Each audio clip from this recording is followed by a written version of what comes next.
5, 4. I think it starts from 10. Well, I'm taking the Cliff Note version. Moby's strong girl. 5, 4. I hope that stays in the introduction. 3, 2, 1. Ignition.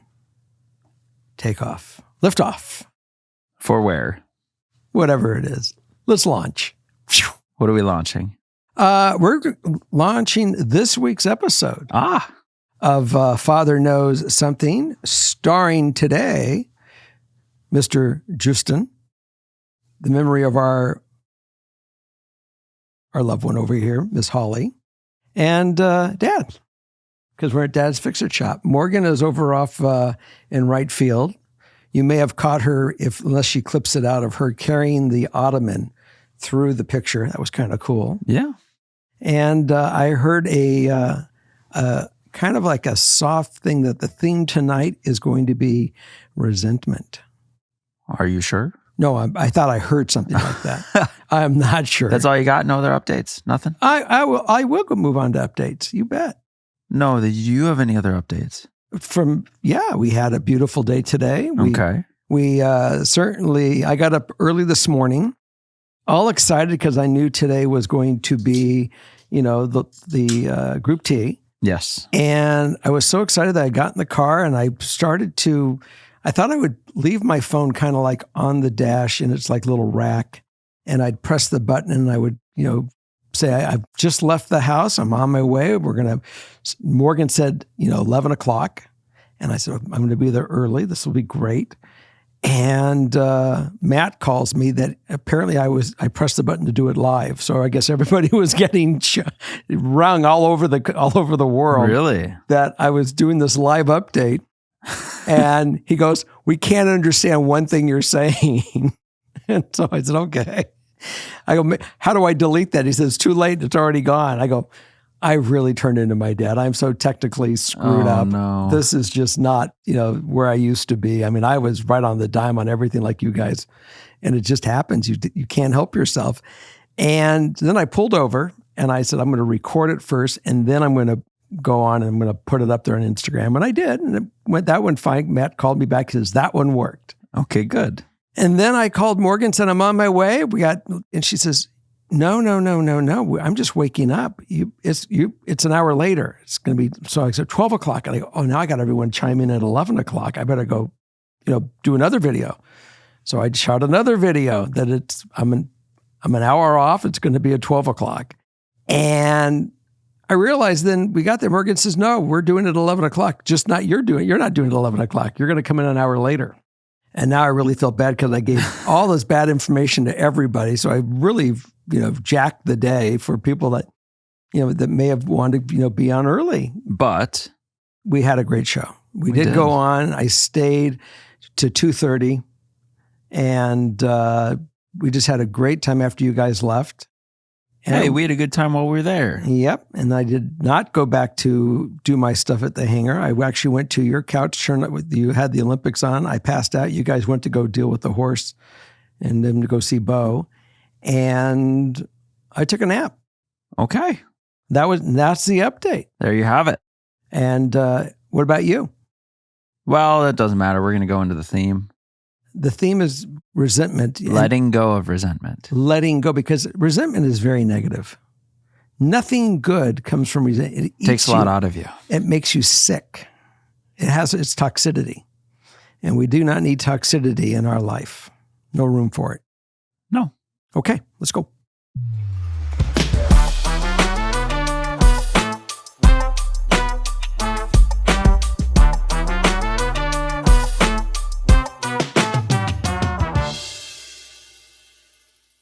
Number one. Hi, Jerry, Justin, and Morgan. I absolutely love listening to FKS and THT. I look forward to it every week. I've had a lot weighing on me lately, and it's starting to feel like it's all too much. My son is 2, and he is the absolute light of my life. Like, seriously, now I understand what every parent means when they say it's a love like no other. I would do anything for him. But I'm questioning a major decision I made, and I'm wondering if it was the right move to make. I broke up with my son's dad and moved back home with my parents a little over a year ago. It was the hardest, most painful decision that I've ever had to make. His dad and I constantly argued, couldn't agree on lifestyles. He was verbally and mentally abusive, etc. It was an all-around unhappy environment, and I felt myself slowly slipping away.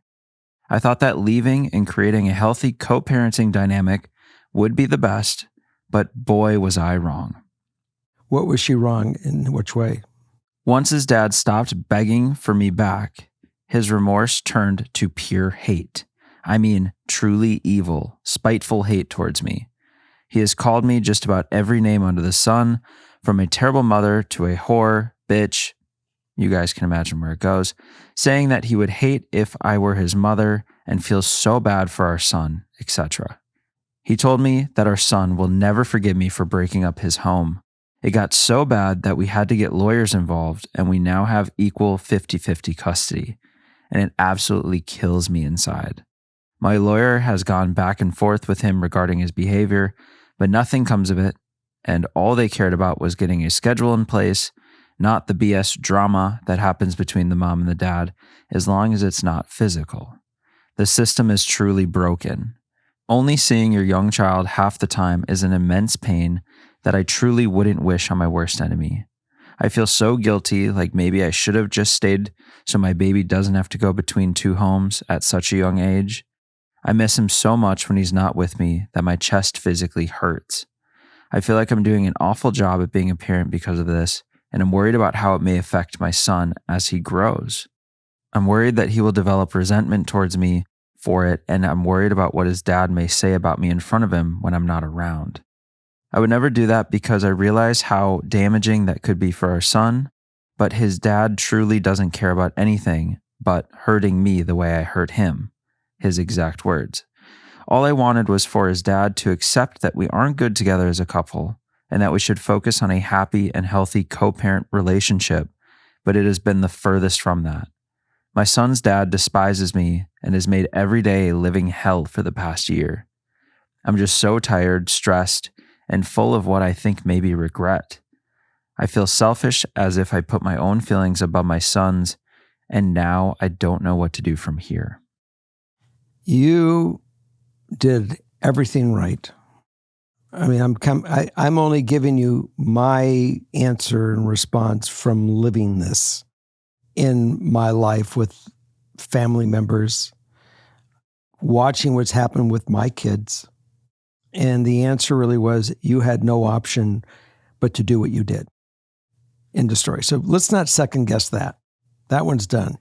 You can't control the resentment that he's got because he is just a controlling, narcissistic person that may have said, I will change, I will do this, I will do that. But we all know from experience, these abusers don't change. They manipulate. Mm-hmm. They get you back in the web and you live it. So what you did is all in the right direction. Your job going forward is to find a healthy relationship. If that's what you choose, if you want to be in a relationship, find the right relationship and a healthy relationship that your son will come home and have that comfortable home and a safe place. He himself, as he gets older, the kids figure it out. They know who the negative energy is. They know where the problem happens. And if you want to save, if you have anything that's a document or letters that were mean and cruel, and you want to put it in a box and save it for your kids when they're 30 years old, hey, go at it, do it. But not right now. I mean, just let the biological parent, his own behaviors become to the front that your son, as he gets older, he sees. That on his own, he's going to have his own problem with his father, I'm sure, because the guy is going to be doing some of his behaviors with your son, which is sad. But he is his dad, and I don't know how you can monitor all that. But as soon as you see there's an issue, you have to truly bring it to the forefront to the authorities and to the system and let that take its place. But you do not have to put yourself in that harm's way to think that you're going to be a buffer between your son and the father and become the abused. That's just horrible thinking. Yeah, I think you definitely made the right choice for you and your son. Mm-hmm. It's just really crazy and messed up right now. But long term, this was the right decision because you are right in what you said. Co-parenting is going to be better in whatever shape or form than you guys being in a horrible relationship and that bleeding into your son's life every single day. You may feel like that's still the case, but really that decision, we can't, it's done, first of all, but also if we go forward and regret that forever, that's not going to be good for anyone either, because that's just going to continually take you down and we can't go back in time and change it. And like you said, the manipulation continues because in the additional info, between all the craziness and hate my son's dad throws my way, he still has moments that he says he wishes we could go back to being together and that it doesn't have to be this way. He has said either we get back together or the hate towards me will never end. And I think it would be wonderful if you could take him at that with those statements to him and get him to go to some family counseling where the counselor can get through to him to say, come to terms with your relationship with mom. You guys aren't going to get back together, and we can't try to sell you on the fact that if you behave, it's going to happen. The reality is that you've killed that relationship. And let's accept at least that part going forward. And God, if something happens miraculously in years to come, no one can tell the future. But don't bank on that. Let's just find the way that we can be responsible parents. We can be a dual family and make the best of our lives. You go on and find someone that will make you happy with your relationship, because at the true end of our relationship, we were not happy. We got here from not being happy. You were frustrated. You were angry. You did this. I did that. We were toxic. Dirt is great. Water is great. And sometimes you can use dirt and water and you can grow some beautiful grass and beautiful gardens. And sometimes you could just make mud. Bring to the fact to the forefront that he understands together you guys just made mud. And we didn't want to drown in it. And that's why we are where we are. Yeah. Well, in the ideal outcome, to learn how to handle these emotions I'm feeling and create the healthiest environment possible for my son to not create resentment. And I think from this story, all of the resentment is on his side. He's clearly drowning in resentment, especially with the statements like, well, if we get back together, all my hate will go. Like, it's just so crazy. But I think, like with so many stories, therapy can really help you handle these emotions, figure out how to compartmentalize them so you do not create your own resentment, because that's what you want to do. You see the situation for what it is, especially once we can get over the fact that we made a mistake, because we didn't make a mistake. It's just, you're dealing with each day that comes as you move forward, but we're not going to be stuck in the past. And then the other thing too is seeing your kid half the time. You had to have known that would have been a little bit of the equation in some form going into a co-parent situation. Yeah. And so with that, maybe therapy can also help you cope with that feeling of, oh, I miss him so much when I don't have him. And what if this and what if that? And, because those what ifs and those bad spirals that you can go down will create resentment, but it also really damage your mental health and make just normal life much more difficult. And he'll pick it up too. Right. And so I just think we got to look at everything as it is. This is how it is. Relationship's done. It's not changing. The system is broken. Yes. And because of that, he's got custody for whatever percentage of the time. And that's how it is. So it's learning to get more comfortable in this new normal, as hard as that may be. And also just letting time let the dust settle. And I really hope for you things get better, but I think it's focus on your son, but then also focus on yourself so that you can also keep creating the best environment for You got him. it. I think that you nailed it. Okay. Well, I'm going to say one thing real quick. I have 3 kids. They all have biological dads. Everyone, and I have nephews that have a biological dad, and they had a stepdad. But I definitely know that be yourself, and whoever you're with, let them be their self, and whatever their biological father represents, the kids are going to figure that one out, and those relationships will be all on their own. Don't get involved in those relationships. Stay clear of bashing your ex-husband or saying that he was bad. Just with the exact same thing you don't want him to do, just don't do it. And they will pick it up quickly on where the safe spot is, and they'll figure it out. So you got to have faith in just their own minds forming these opinions, because as they go through life, they're going to have to form and assess situations. And this is, the way that I guess the universe kind of works sometimes. Yeah. I mean, I think you go day by day and, cherish those days you do have with him and, focus on that more than your focus on the missing when he's not there. Correct. Okay. Well, we wish you the best, and let us know how it evolves, please. And anybody has anything, yes. Again, always look at the comments. Mr. Justin, we are going to roll to number 2. That is so dramatic. I know. Okay, number 2. Number 2. Hello all, I've been a listener of FKS and THT for a while now. On to my issue, my mom. I've been having issues with my relationship with my mother for as long as I can remember, starting from my teenage years. I'm 27 now, and my parents are 55 and 60. I have 6 siblings, 3 brothers and 3 sisters, and I'm literally the middle child.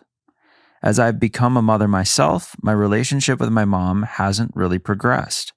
She often judges my parenting, which has led to a lot of resentment on my part. I've discussed this with my partner and prayed for healing, but it's been tough. I've come to terms with the fact that we may never have the mother-daughter relationship I would love to have. My mother, a Mexican woman, and I have always clashed, especially since I'm considered the rebel of the family. Growing up, I faced comments about women not drinking and a household where girls did chores while boys relaxed. Recently, I've felt that my parents, particularly my mother, doesn't make an effort to engage with me or my children. She often sends backhanded comments via text, which frustrates me. For instance, she once texted me saying I treat them like they're nothing, which upset me deeply. Instead of responding, I've learned to step back and not engage. I tried to bridge the gap by celebrating family birthdays, bringing cakes and small gifts, mainly for my kids' sake. However, my parents never showed up to these gatherings, unlike my boyfriend's family, who are always present. It feels like a one-sided effort from my end, which I don't think is fair to me or my kids. When I confronted my mother about this, she said that they don't like parties and weren't raised to be affectionate. While I understand that, I refuse to raise my kids in the same way. I've contemplated going no contact and stopped responding to her text messages. She often sends guilt-tripping messages or links about ungrateful children, which also adds to my frustration. Although my father is a weak spot for me, since I adore him, my relationship with him isn't very close either. My mother sends messages with pictures of my kids, implying we only have memories left, even though we live just 5 minutes apart. Despite talking to her occasionally, the expectation that I should always visit remains. I've discussed this with one of my sisters, who shares my opinion. At this point, any suggestions on how to navigate this situation would be appreciated. Well, stereotypical I do not want to be in this one, because I find there's inconsistency in my stereotypical assessment. I mean, Hispanic families are extremely tight from what I know, and they love to be with one another. And My sister-in-law is Hispanic, and my brother-in-law was Hispanic. And I do know that the times that we had together, and especially at Christmas with my brother and my sister-in-law's home, everyone is there. It is all about love, and it's about the children. And so it's interesting to see, I don't know what's with your mom and her manipulative little thing. I didn't know if you had you're the middle child, so I imagine that you have older siblings that have, kids that, they have other, grandkids, an army of grandkids coming up to continue. So I don't know. And while you were telling the story, I said, I wonder if she talked to her siblings to say, how do we deal with this? And I guess the answer is there's no dealing with it, that the not engaging is probably in some ways that doing the non-engagement is passive aggressive. You are being aggressive by not engaging with her, which is only pissing her off more, which is causing the problem, rather than to sit down and try to say, Mom, we really have to talk, and maybe we need to go to counseling so we can talk, because we're not succeeding in our relationship the way we are doing it. Right. Your behavior isn't working for me, and I'm a grown woman now and a mom, and my behavior isn't working for you in response to this. So let's get some help. Maybe that's the answer. You're not being passive aggressive, but you're giving it a fair shot. And if that doesn't work, I guess you have to go back to your, reinstitute plan 1, don't engage. Yeah, well, it comes down to more sitting down, having the conversation and saying, here's what I would like from you. Here's what I think we should do to try and make our relationship better. Mm-hmm. If things continue the way they are, I'm going to protect myself and set a boundary where I will have to start going low contact with you. And then if she keeps doing the same things, nothing improves, then you can start implementing that boundary and enforcing it. But it's harder to enforce a boundary when you haven't really set it and you just kind of start doing it without the conversation. So that might be a little bit of where you're getting the passive aggressive versus setting a boundary, because it's, a fine line. Ideal outcome, ideally, I would like my parents to put in the effort to be involved in my children's lives and attend my gatherings. I don't want to feel like I'm the only one trying to mend this relationship as it becomes tiring. They are quiet people and don't engage much in conversation, even with my boyfriend, who often feels like he has to force a conversation with them. At this point, I'm unsure of what I want from the situation. If they were to disown me, I think I would be okay with that too. You know what just hit me? Huh. My guess is that these people are a very religious family, a Catholic family. And I could be wrong, so my assessment might be totally goofy. And she said boyfriend, she didn't say husband. And she said she has children. And this mom may have some problems religiously, what's going on here. And it's part of the equation. Now, you don't have to be married to have children and to have a life. You could be single as dual parents, living together the rest of your life in happiness. But, some people in their deep beliefs have issues and worry and concern about that. And it muckies up the relationship. Yeah. Especially because they do care. And they feel that, my God, my child is doomed to hell and my grandchildren are doomed to hell because they're not married.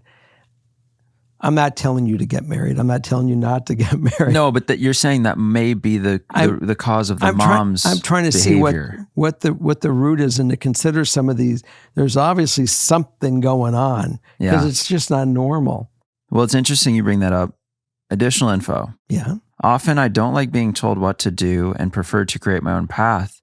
If my parents suggest a way of doing things and I disagree, I find my own way, which they likely won't agree with. They are Catholic, while I am a new Christian.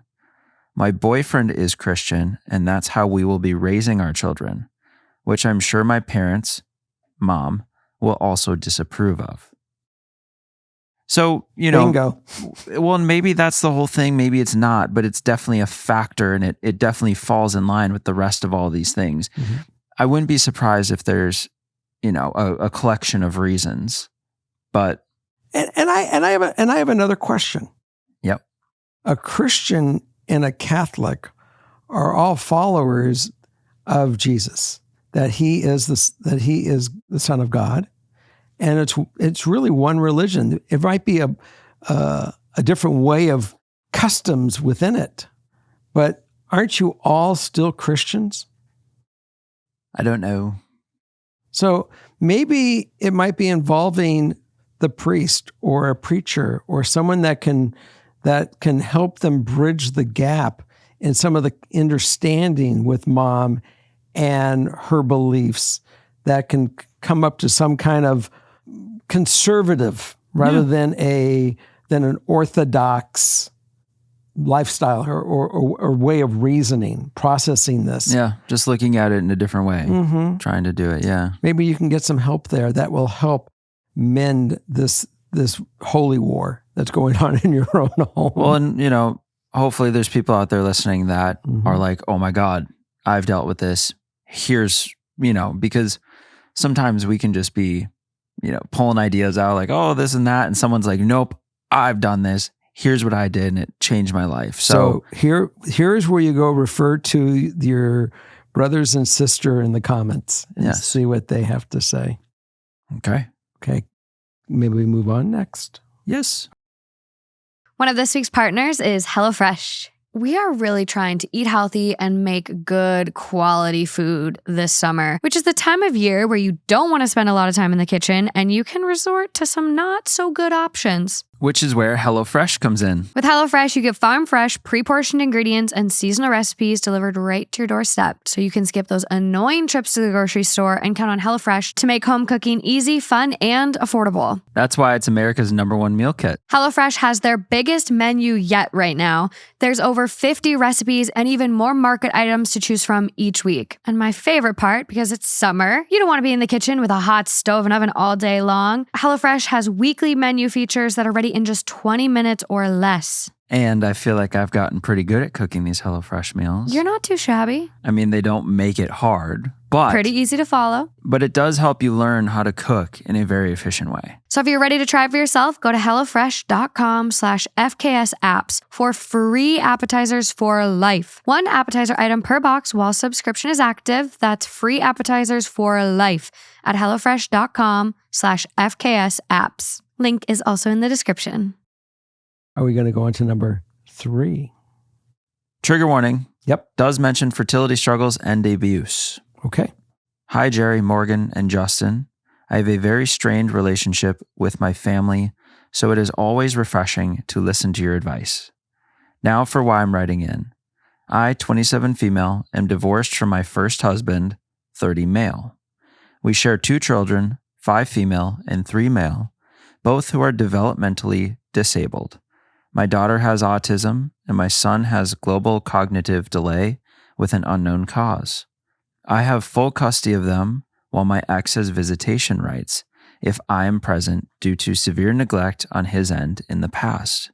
Additional background info, I am remarried and have a newborn with my current husband as well. My main issue is I'm still trying to cope with the trauma from my first marriage and how abusive it was.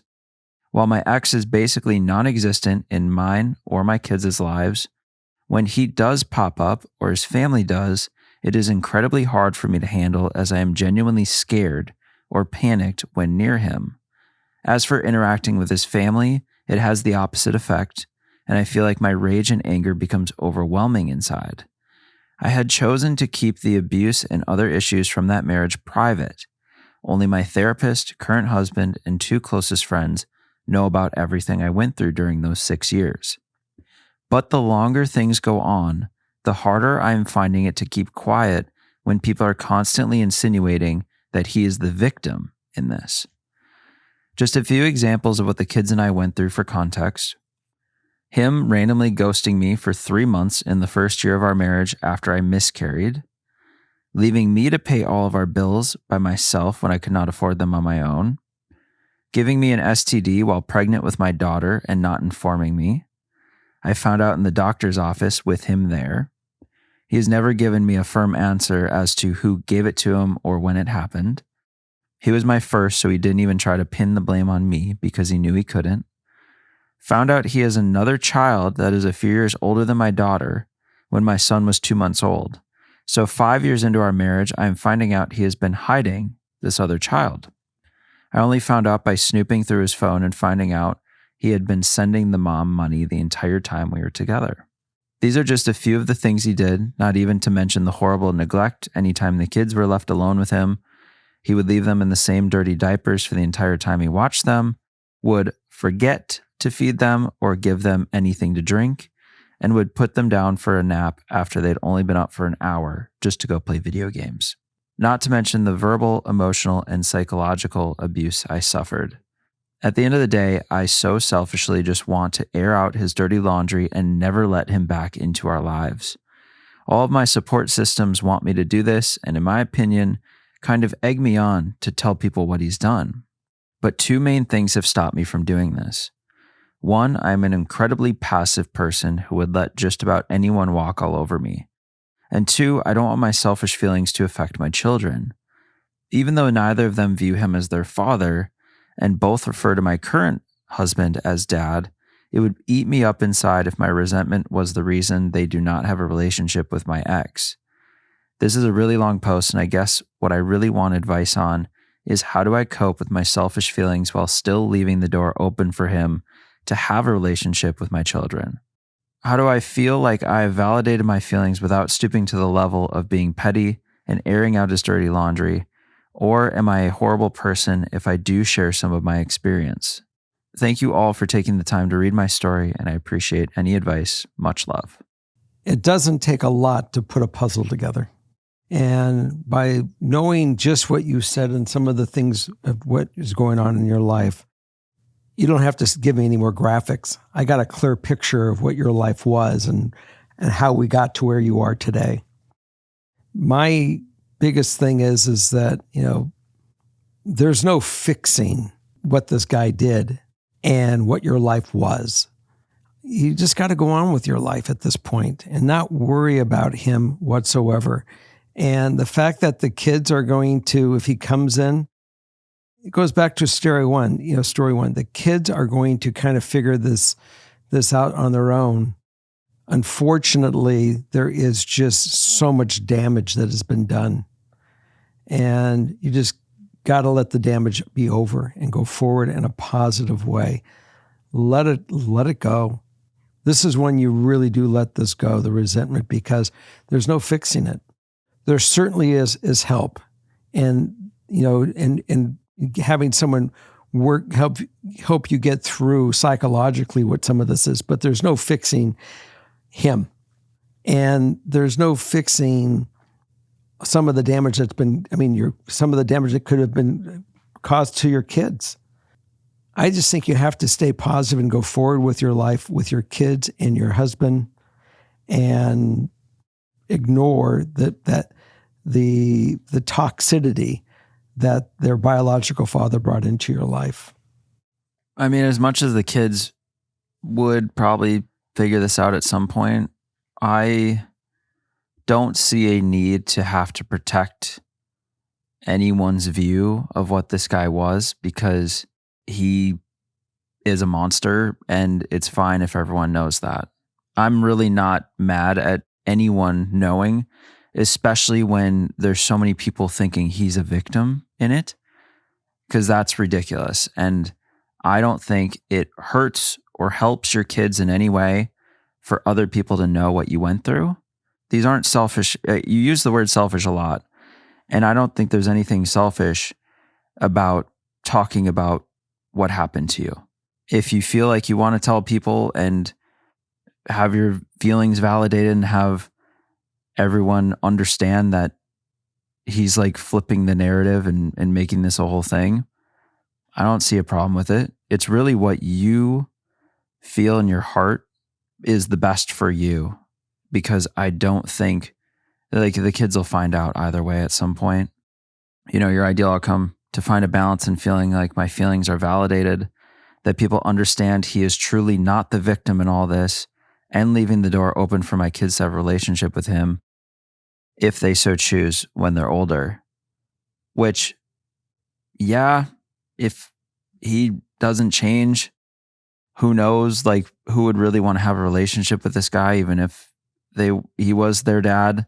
So it's like, it's just, we're talking about a lot of hypotheticals of the future, leaving it open for the relationship and doing XYZ.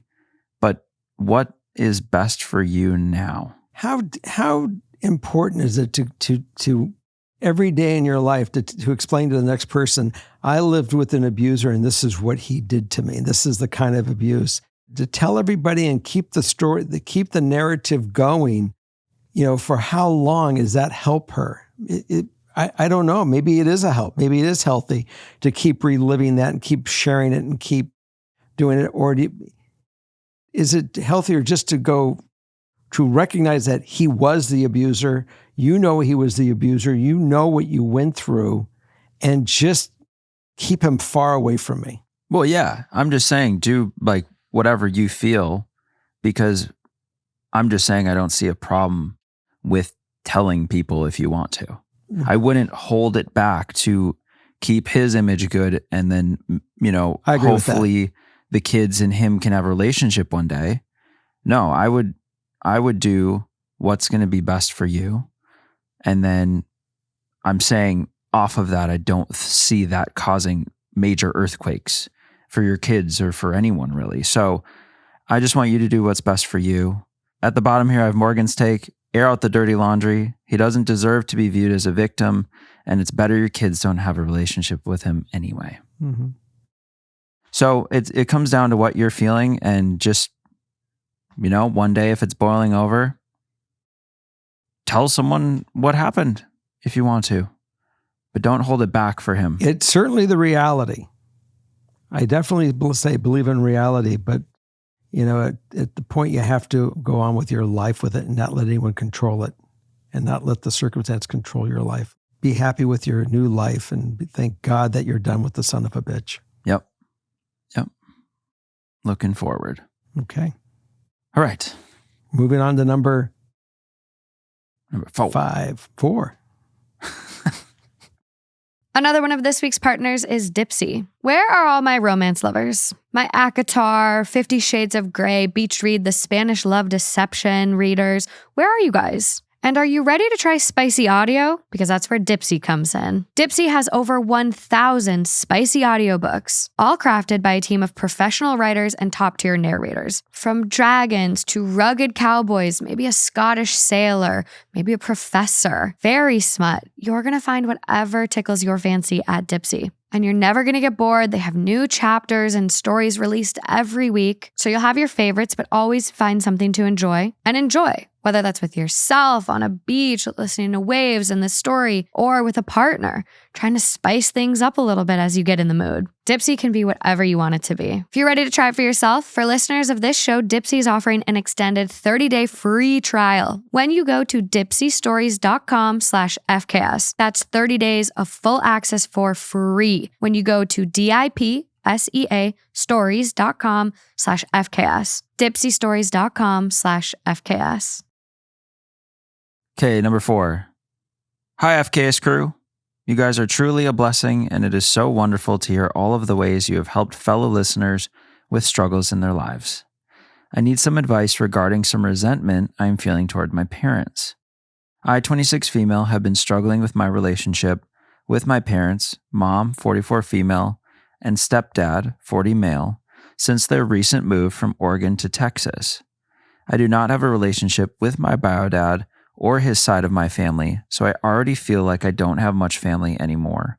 But then 2 months before I had my first child, my mom and stepdad decided to move to Texas.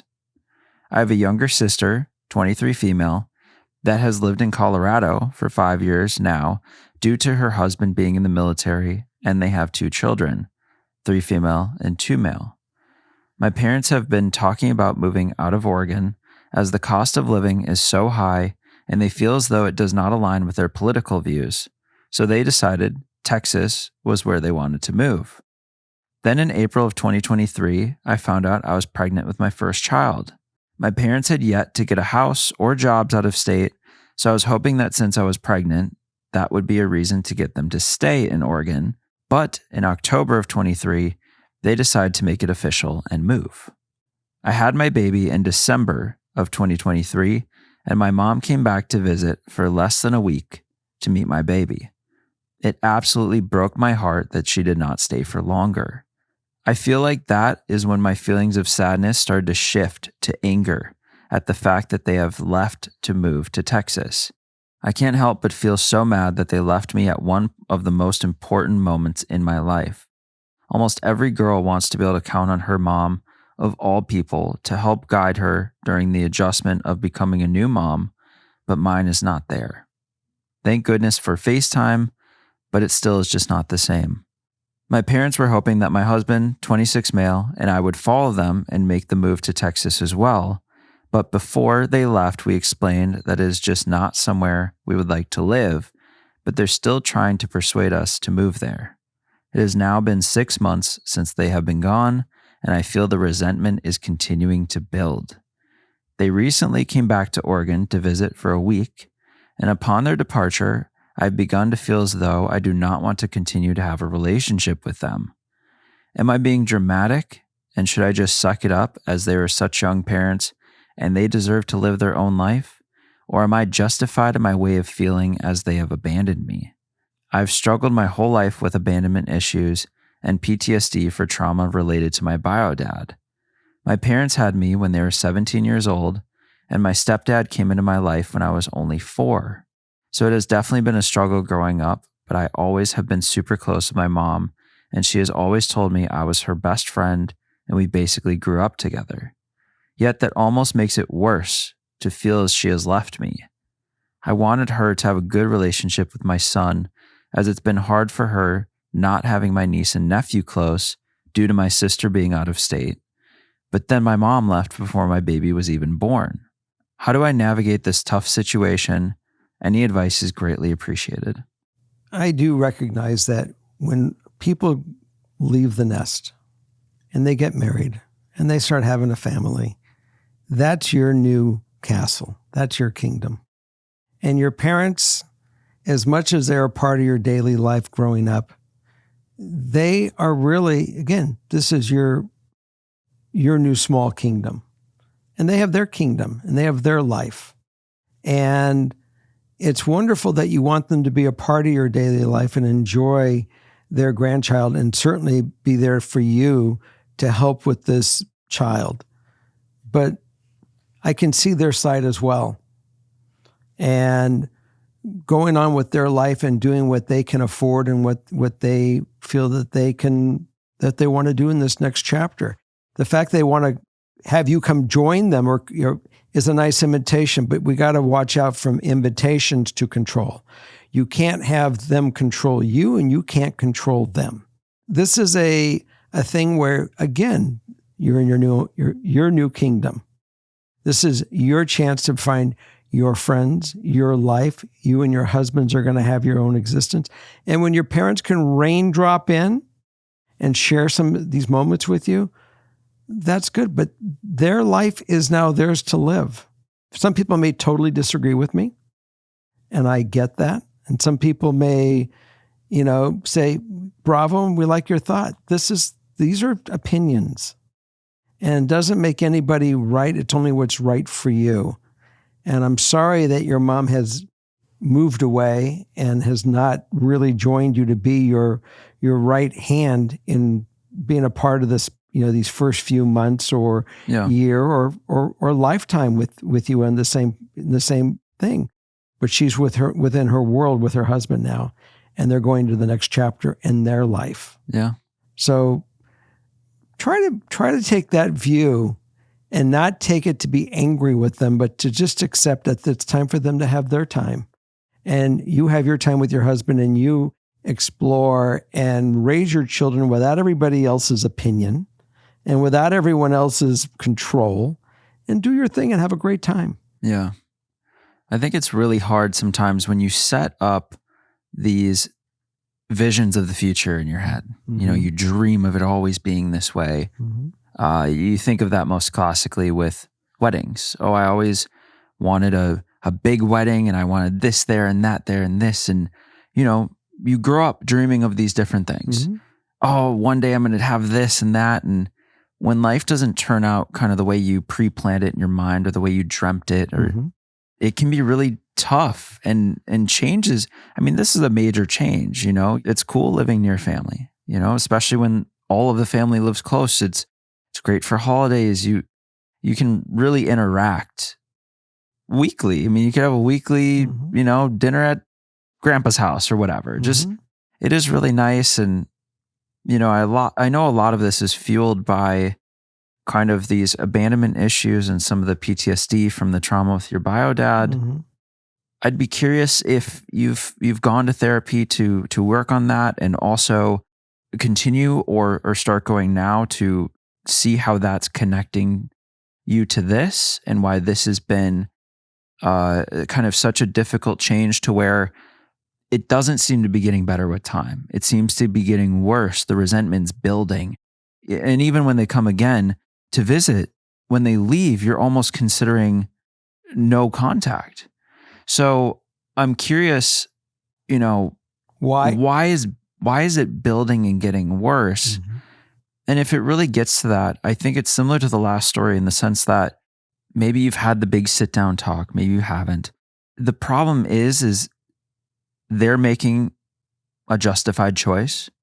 Everything you're doing is justified. There's not really any wrongdoing, but maybe you could have that talk, not to say you need to move back here, but more to say, here's how I've been feeling. And I would just want to share my feelings with you and see if there's any ideas you have of how maybe we could work through this, because I know you're not going to move home and XYZ. And I know a lot of that's internal. So maybe it's not a conversation with her, but it just, I don't know, because my ideal outcome would be for my parents to move back to Oregon, as well as my sister, so my son can grow up and have a good relationship with them. The hard part about that is right now it doesn't seem to be moving that way. And that would be great, but we kind of got to understand that we're not going to control them, like you said. Mm-hmm. And we need to get to a place where we can accept that they may not be there in the same town with you, Mm-hmm. but you can still have interactions. You can still do trips. They can still come visit. Absolutely. And those kids will look forward to those trips where they get to see their cousins. Right. But then it's also a chosen family thing. Mm-hmm. You know, have other really close families, have all of your kids interact, and, you know, have some of your close friends be really close with your kids too. Like, it can just be a whole new community where, yeah, you don't see all of them as much like you thought you would have, but you can get used to this new normal and be grateful for all those things that you do have, instead of pulling yourself down, you know, letting this big weight drag you down. It's a tricky one. It is. It's a double-edged sword, and this is what I'm going to make this real quick. My dad would have been happy that if all his children all lived in a compound with their spouses and their kids, and he was the head of the family. And by the way, that means he controlled everybody as like a puppeteer. That was him. It was the goofiest thing in the world. And if anyone did anything he didn't like, they were in trouble, because he was a control freak on this. So, you know, the fact that you get to have the freedom of raising your children the way that you want and allow your parents to come visit and enjoy them, and like grandparents do, they come in, they spoil their grandchildren. They have a great little time. They're there for a week. And just like with the fish roll, after 4 days or 5 days, begins to smell, time for us to leave. And you might get used to that after a while, where you say, you know something, it was great having them, and see you in 2 months. Yeah. Why don't you get a ticket for 8 weeks from now and come on back for 4 days? And it's great. And then the kids get to see grandma and grandpa and get to enjoy them for that. And then bye-bye. We can't wait to see you again. Yeah. Well, and I don't, it's not going to have such a huge impact on your kids' lives that's going to take away from their growing up, and it's going to have this long-term effect on them. It's just different than what you had planned in your mind. Mm-hmm. And that's okay. That's what most of life is. Yeah, it's the effect that she's feeling. She's feeling the abandonment. She has the insecurity. These are things that she may want to go look at and get some help with. Yeah. And we'll see how it goes. Because we don't want that resentment. No. And again, comments. Always. Let me tell you, they're there. They grow. And I love reading them because I go, boy, did they have a different view? That's really brilliant view. And I get that a lot when I read them. Yeah, that's the beautiful part about this show. Okay. Number 5, and this is the final? Yes. Let's go do it. Okay, number 5. Feeling resentment towards my friend of 10 plus years.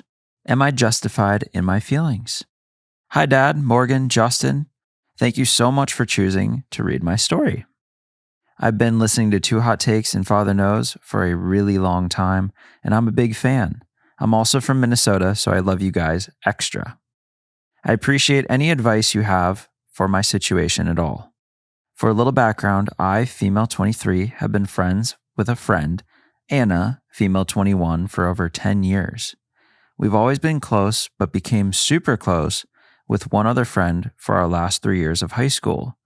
We graduated high school and went off to separate colleges, but all still kept in touch. I graduated from college a year ago and found 2 great friends that I absolutely loved during my time there, Lily and Jane. We were roommates junior year and decided we wanted to live together after graduation. Coincidentally, Anna was in a tight spot and needed a place to live.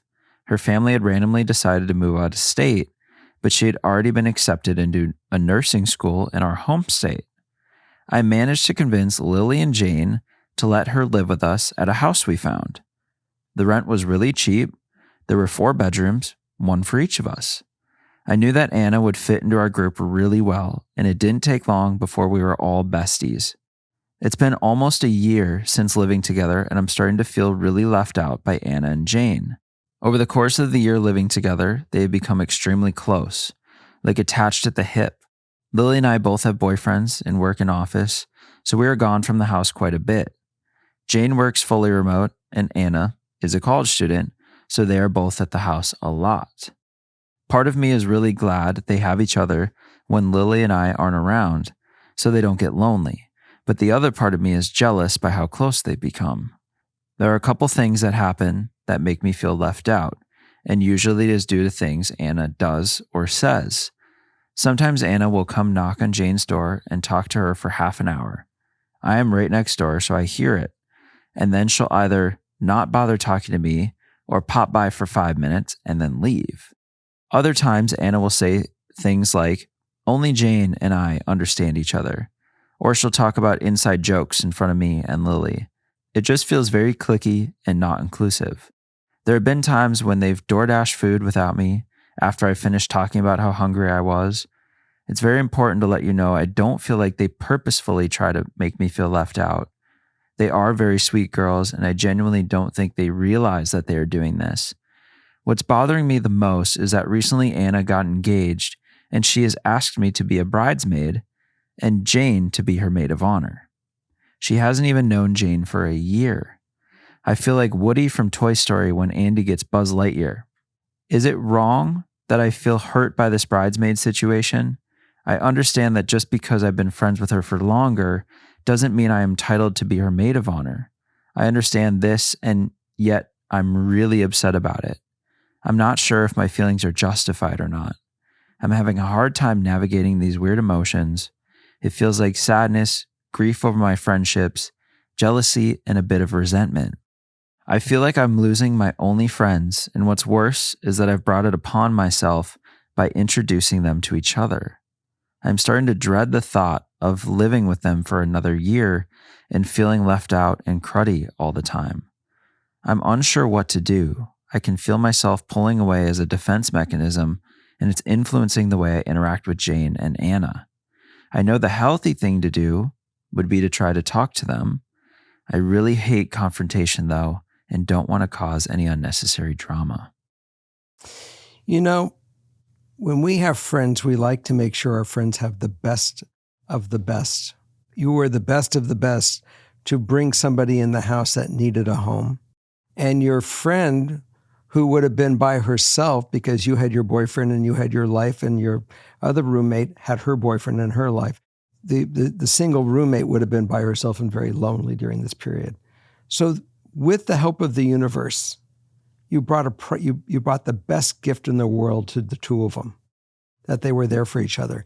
The fact that, you know, they've bonded and they, through this time, and they said, look, would you be my bridesmaid, is not a negative to you.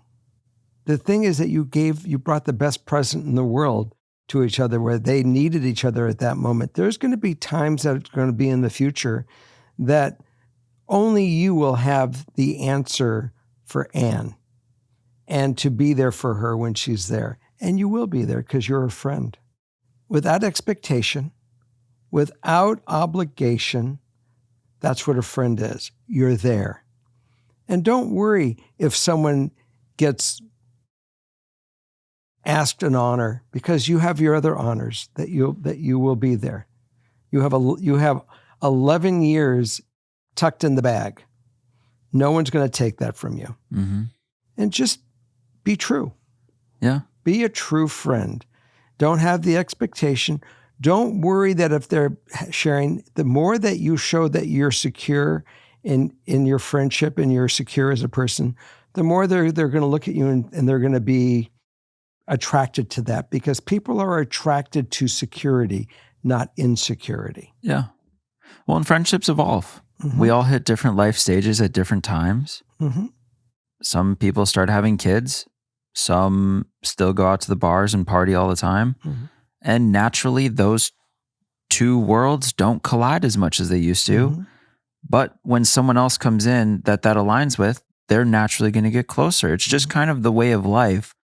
And true friendships will outlast any of that evolution, to where you may not see each other for 6 months. You may not see each other for 6 years, but you're still... But you talk all the time, you still connect. And even if you don't talk for a little bit of time, there's no resentment. There's no, you've mistreated me. It's just, how have everything been? Tell me everything. I want to know it all. I have a friend, grew up with him, Jay Friedman. Morgan's never even heard his name. Last time I saw Jay, Morgan, I think, was just born. And I will tell you, I haven't talked to Jay in 1,000 years. He called me tomorrow and said, Jerry, I need you here in Arizona. Can you come? Guess who'll be on the first plane? Yeah. Without a thought. Right. I haven't talked to the guy in 30 years. Yeah. Well, it can be hard too when you have certain friends and then you lose touch. It's happened to me with a million people. The closest friends I ever had, like, we're going to be in all each other's weddings. We're going to, grow old and be friends. But it just doesn't work that way sometimes. And ideal outcome, to be able to overcome these yucky feelings of jealousy and resentment, to feel like my friends are my friends again with the least amount of drama possible. Maybe I just need therapy, which, hey, therapy is... That's where it begins, right there. There's no negative. That's where it begins, right there. Just with that thought is, give it a consideration, give it a shot. Let's go digest it all with a therapist, and hopefully see it a lot clearer. And maybe we find the reasons to where we ended up, and it's not resentment. It's more of, I'm glad for them, and I'm there for my friend. Mm-hmm. And then the other thing, to feel like my friends are my friends again. I get the other two are close because the life stages thing. Mm-hmm. And you guys are really busy during the day and they're together. So naturally, I'm just curious how the dynamic is when, like, if you try to plan things and say, hey, let's all go out to a really nice dinner. We'll go here and it'd be really awesome for all of us to go. Mm-hmm. Or have you asked Anna to do stuff one-on-one? Mm-hmm. What's the effort looked like on both sides? Mm-hmm. Because that also can have a big effect. Or how about the four of you to have a night at home playing Catan? Any of it. A game night. Yeah. Say, let's just have a night for us. No boyfriend, because one of them doesn't have a boyfriend. So we say, let's have a night with us with no boyfriends. I just want to be able to, do this. We live together. We haven't had enough time with one another. I miss you guys. And can we do that? Yeah. Well, because it's always a two-way street. And if you feel like it's starting to be just a one-way, then that's when you can start making some changes. And maybe you do start changing the dynamic of that friendship. And that's brilliant. Brilliant. So therapy, yes, always, but maybe just think through some of those thoughts. Mm-hmm. So guys, I'm going to turn this way. I'm going to rotate. Oh, my security pillow. Felt so nice. That's good. That's it for our show this evening. We want to thank you for tuning in and being a part of us and allowing us to be, how about that better? That's good. To be a part of you and enjoy the week. And let's not hold so much resentment. Let's try and get rid of some of that resentment out there. Let it all go. Every year about this time, I think it's another month, is Burning Man. And if you read about it, they always do the burning of the temple. And burning of the temple is when everyone takes a note of something that they need to get rid of. And they throw it into the fire. And they burn up that negativity. And they let it go. And as the ashes ascend, so does all the negativity. Yep. It goes away. Well, it's like that storm cloud that follows you around all the time. So think about that and maybe do your own little ceremonial thing where you get like one of those paper balloons that they use in China that they allow to burn up and go away. Yeah, the lanterns. Yes. So let's get rid of all that negativity. It doesn't do you any good health-wise, friendship-wise, or anything.